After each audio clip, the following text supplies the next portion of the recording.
Sound visual check. You can hear me, see me, and see a slide on screen. All of the above. Yeah. Awesome. That's great. Well, it's gone 8:30. So we will get this show on the road. If someone from our team can just keep an eye on the lobby, please, and let folk in, that would be awesome. Thank you. Okay, well, welcome to another showcase from the QGEA. And before we get started, I just want to pay my respects to the traditional owners and custodians of the lands which we are meeting on and from today, and to elders past and present. So we do have a very exciting showcase today. For those of you who've been watching our schedule of release, you will know that October is when we're aiming to have the business capability reference model out to you for informal consultation, a long informal consultation, so it won't go into formal until February next year. But I think something this big probably needs that amount of time. So let's get straight into it. So a little bit of information on the business capability reference model in case you haven't seen this before, although I think this slide was flying around with our beta release for a bit. It is actually a new thing into the QGEA. We haven't had a capability reference model before. We've had bits of content that sort of touch on the edges of defining business capability and having that outlined as a reference architecture for government. But we've said, no, we probably need to make that glue that hangs in between. So what you can see on screen is the connection between business capabilities and the rest of the QGEA. So you might recall when we had the refresh report done last year, there was a concept of architecture framework domains, purple hexagon Pokemon model, call it what you will. And there's definitely services and business and partners section in there. So business is very broad. If you unpack all the elements of business architecture, you'll get things like org units, motivation, processes. But in the middle of it all will be business capabilities. So that's the part we wanted to call out. The other thing you might remember from past publications is the core government functions. So that was sort of the yellow lozenge model from the refresh report. And our choice of colours for the business capability reference model is very deliberate because what we're thinking is if we can work that model into an actual reference architecture as part of the QGA, that is most likely going to replace that core government functions model that was done in draft during that refresh report process. So just be aware of that. So we're not going to have two conflicting models saying slightly different things. We are going to pick the winner, which is the one we've put all the effort into and done the collaboration sprints with. So once again, a shout out to our awesome participants who joined us earlier in the year when we were doing the collaboration sprint for the business capability reference model. There is also a connection to the future state blueprint, but because the future state blueprint really contains a little snippet of the core government functions, once this gets through and endorsed through formal consultation, we'll just replace that snippet in the future state blueprint with the one that we are looking at now, the business capability reference model. So a reminder on capabilities. They do derive down into different dimensions. So we're going with the people, the process, the information, and the resources. We've stepped a little away from the PPIT model that used to be around some years ago, which called out that last dimension as technology. We want to acknowledge that there is more than technology in that space, even though you can see on my slide here, as an obvious example, technology assets are there, but there are other resources like physical assets, funds and finances. And when you're talking about this from a whole business planning and strategic directions perspective, you do want to be able to cast the net a bit wider when you're looking at what you need to resource a capability. So some connections through to other architecture elements is in the people space, obviously to organization units. We'll have a little discussion about how this touches agencies themselves. Process can go through to process models, go through to value streams, customer journeys, etc. As you experience the different layers. And then information, any information assets that are created or used during the delivery of the capability, or indeed themselves are the actual product and service that capability is delivering to the public. And then we've already touched on resources. So I mentioned the layers, and then just as a reminder, the business capability reference model has the 3 layers. We've got strategic, servicing, and supporting. And I'll probably just actually show you the model itself. That's the easiest thing, and we can delve into those. So last showcase, you might recall, um, we gave you a little bit of a behind the scenes, just double checking that screen has changed. You're now looking at our instance of Orbis Infinity. Awesome, thanks, Jen. So we gave you a bit of a behind the scenes and said we were trying to craft this up as a live model in a repository to prove that it works, to prove that we can use TOGAF content metamodel objects to depict all of the concepts on this model. So we've got a library here for the QGEA reference architecture, and we have, when it loads, very slowly because everybody's watching it, we'll have the diagrams here for the capability model. So business capability reference architecture, so that's been crafted as a Visio model. When we do the release, we'll have a PDF version similar to when we release the tech classification, but that's interesting. But we'll also have a Visio one so that you can start playing with the model while you're doing your consultation. So here we are. So we've got state government. Let me just zoom in on that. One moment. Wrong way. Sorry, I'm working from home today and a little bit screen challenged. Come on. Come on. Where's my slidey thing? Ooh, okay. Backup plan. There we go. Can you see that? That's a lot easier to read. All right, so here we are looking at the servicing and the supporting layers. So we just roll up a little bit. So here's the strategic layer. And not much has changed on really what we've called things since we released the beta. Where the most changes happened is in the servicing layer, so we'll get to that in a moment. But basically, the strategic layer is anything you're going to need for that full organization strategic decision-making view. And that's the big things like what is your org future, change management, and all of that. Things that we need to do, like compliance, and governance and risk management, but also maintaining those external relationships in order to have the partners that we need to do what we have to. Come back to servicing in a minute, because that's the middle of the sandwich. Supporting, still very much the same, where you'd expect to find what are traditionally enabling functions or capabilities of the organization. And you will recall that when we released the beta, we said we have been very specific in not creating a hierarchy. So this doesn't look like a tree.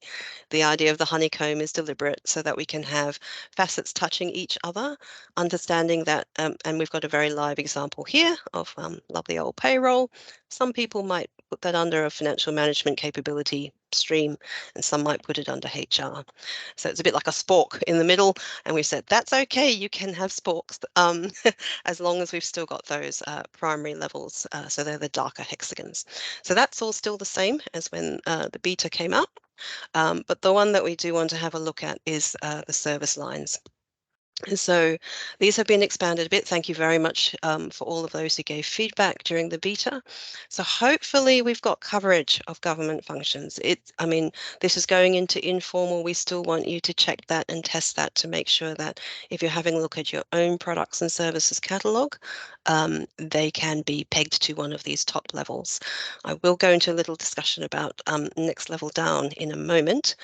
So the broad business capability that supports servicing is maintaining that customer relationship and the customer experience, as well as managing the service and designing that service and delivering the service.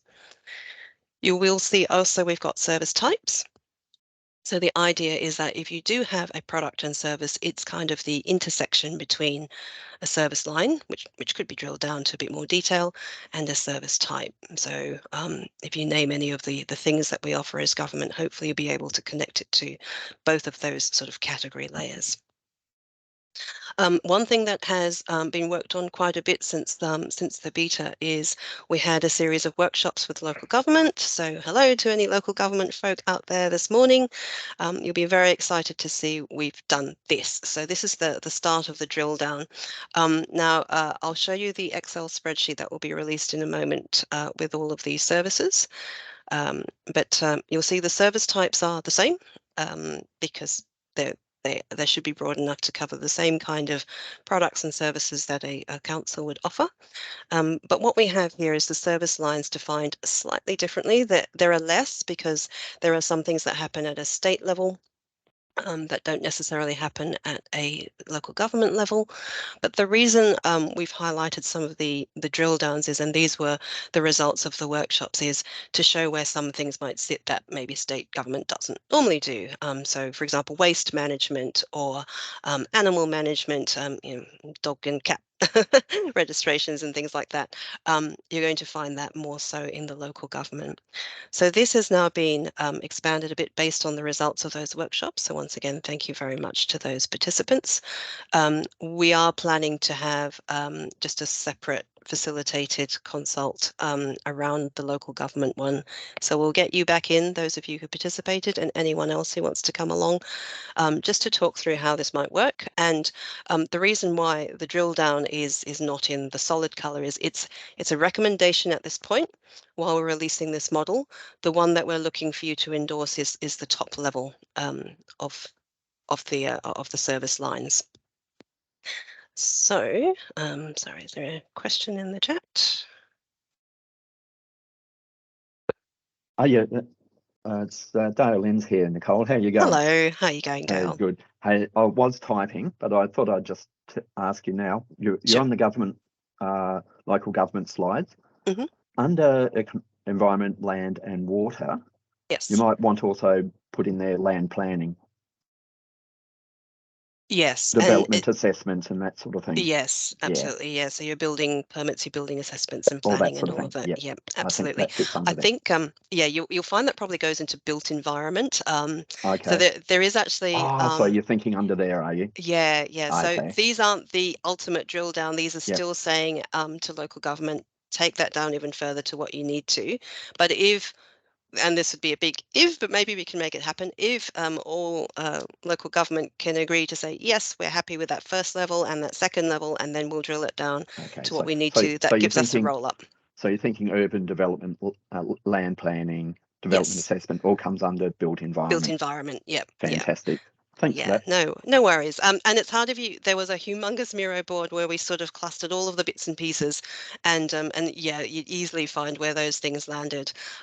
So I'll actually show you the spreadsheet now, but while I'm getting that up, just to double check on the chat.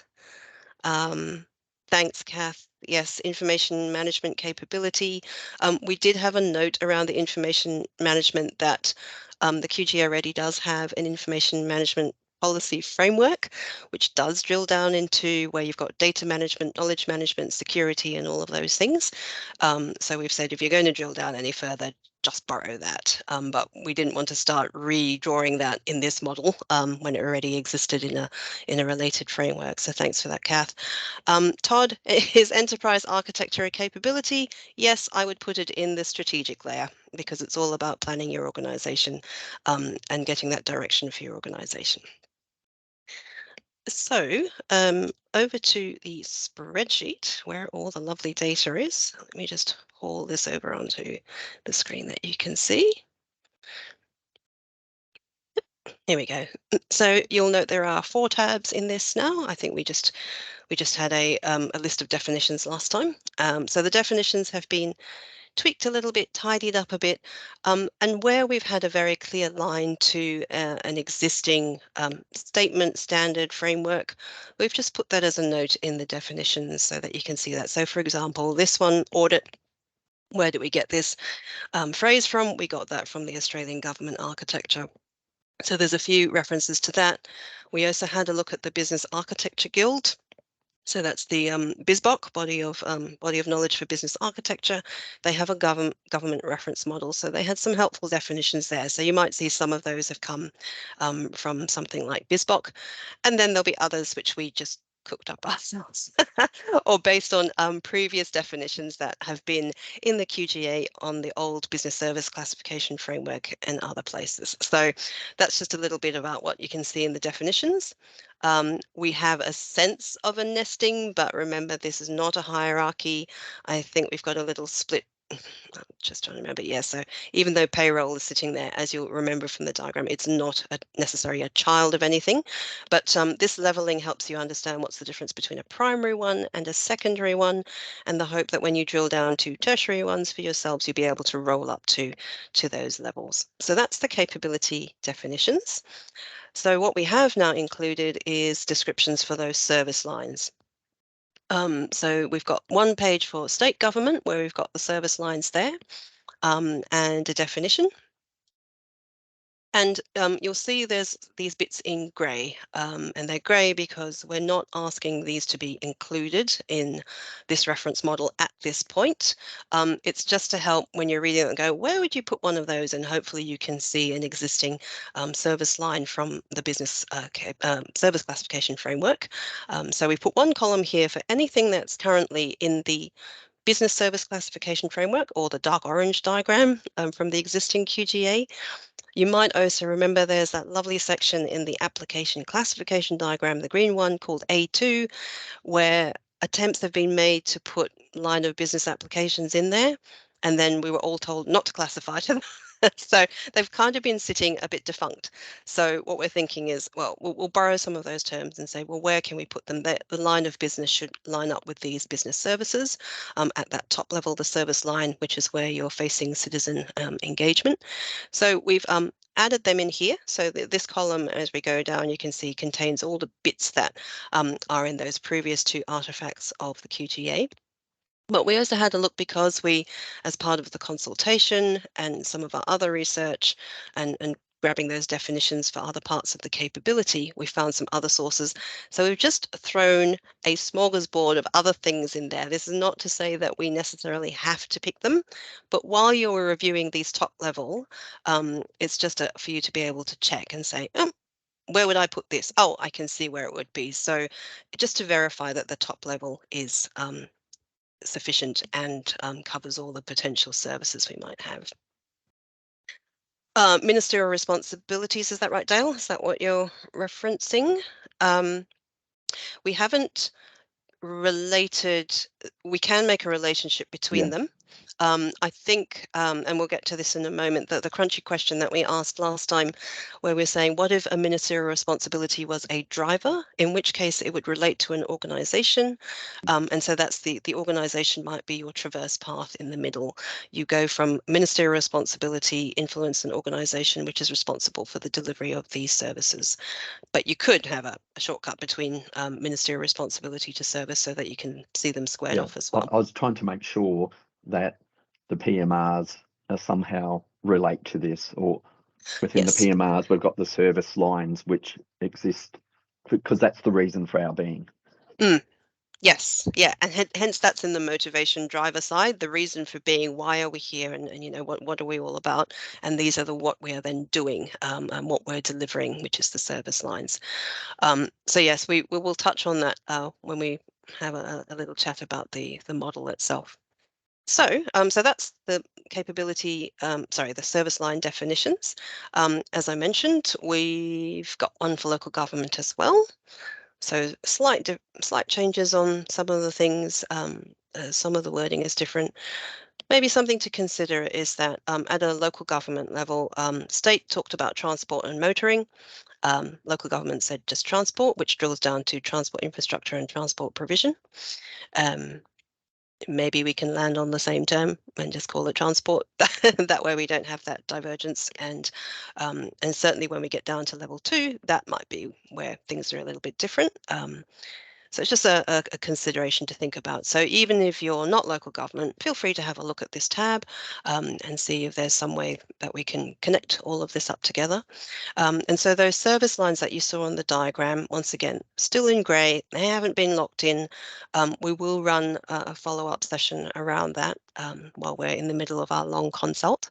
But we've put them in the diagram because at the time people thought, well, they're fairly comfortable with that. But I think when you see it in a model is when you go, oh, is it really going to work? So we've put that there as a potential service 2 for local government and test it out while you're doing the review through consultation.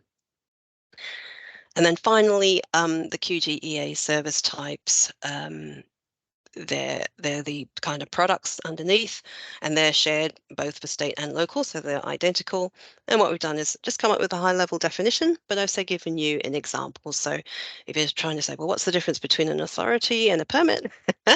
Hopefully this helps, and the idea that we do have different types of products. So, for example, disability parking permit as opposed to a gas distribution authority. So that just gives you a bit of context for the service types section of the model. And let me just go back to too many windows. So just very quickly, I think I've covered all of these. A few things for the release notes, talking about the hierarchy. Could we possibly agree on a second level of services? Do note that we are going to revisit these services as a separate thing. So primary level of services will be included in this reference model. But if we are going to drill it down, we'll be looking at renewing or refreshing the business capability, business service classification framework. And that's when we'll revisit those service lines. And then another little, thought, remembering that A2 that is defunct in the application classification framework, could we perhaps classify applications by capability? So those are a few things to consider. Thank you for those that have responded to a very interesting thread that's kicked off around the crunchy question that we posted last time. Joss, are you there? We might just to close out today, we'll do a bit of a demo. Thanks, Joss. Joss is going to drive our Infinity instance. So we've got a sand pit there, and we've tested out a few concepts and ideas that have come through. So I'll stop presenting and hand over to Joss. Thanks, Joss. Hello, Nicole. Yep, thank you very much, everybody. Let me share my screen. So I may put out a disclaimer. So we are still experimenting the Orbis Infinities, how the behavior and what is the cable and all the caveats. So hopefully that all you can see. Can you all see the screen at the moment? Okay. Yes. Yep, Thanks, good. Joss. Okay. All right. So I'm conscious about the time, but I may just go through this session. So Nicole covered a great deal about the capabilities and different line of services and the service types. So what we're trying to demonstrate in here is more visually how the whole thing hangs together. Now, by the way, I would use a disclaimer. They are not accurate. Most of the information I found in here is pretty much based on our Queensland government website. So these are not exactly the product and services that each department is delivering or how they name. Okay, so far so good. So what you can see is I'm going to give you a very big bang approach. So what I was trying to attempt is to draw up the relationship between the all unit to capabilities and to services. And in Orbis Infinities, we are using a different component to represent services. So basically, that's where the line I'm looking at right now. So this is the level 1 services, so to speak. And there's a level 2 services according to Nicole's spreadsheet. However, it is not really a mandatory that you must have a hard link. So it's really depending on your organization's structure and how you deliver the services. And then, however, what we are keen for this part is really about the products. So I'm using the housing as an example. So the housing offer the community rent scheme, communities managed housing studio, and same house differences. So they are the product I see that, or the services that the citizen is facing. In the sports and recreation or in Department of Sports, they do have a First Nation sports and recreation program at the moment. I just link up to the financial assistance as a service and then link up the Queensland and government service as a main one. The reason behind that is there's many financial assistance being offered by individual departments, whether it's a grants, which is a program or fundings, or it is just a starting a sporting clubs, like as an example. And we try to model in a way that it is a everything is unique rather than everyone will have a financial assistant under their umbrella of the department. So I'm trying to also, I guess, a model the transport and motoring. And these are the type of model that I have created so far. So, and you can see that if I'm bringing in every department, or at least attempt bringing into multiple departments, along with the products, they are very busy. So, but however, in the holistic view, it is really restricting to a more elevated access. So if I imagine that I only look after my own agency as an example, I should or I shall not able to see everything as what you're looking at right now. So what I do it differently. So as I demonstrated, it's an all unit to capabilities, and then to the services, and then to the product. So what I did is, as another view, is pretty much cut out the service layer. So I just link to organization unit, capability, and then the product itself.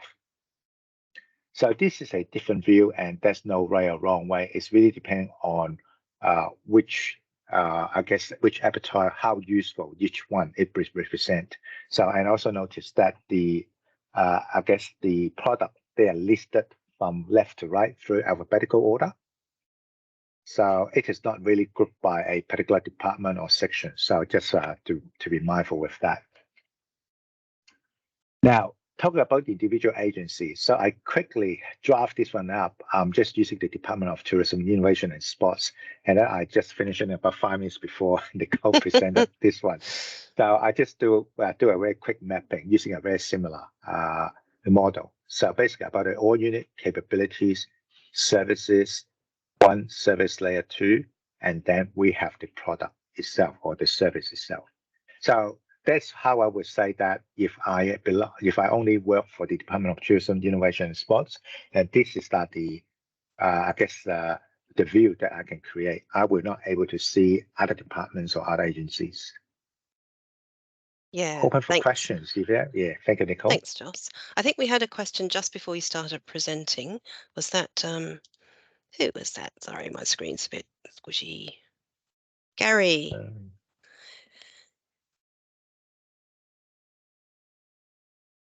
Are you there, Gary? Yep, I will stop my screen, my sharing screen. Which Gary, Nicole? Sorry, Gary Winson, who has his hand up.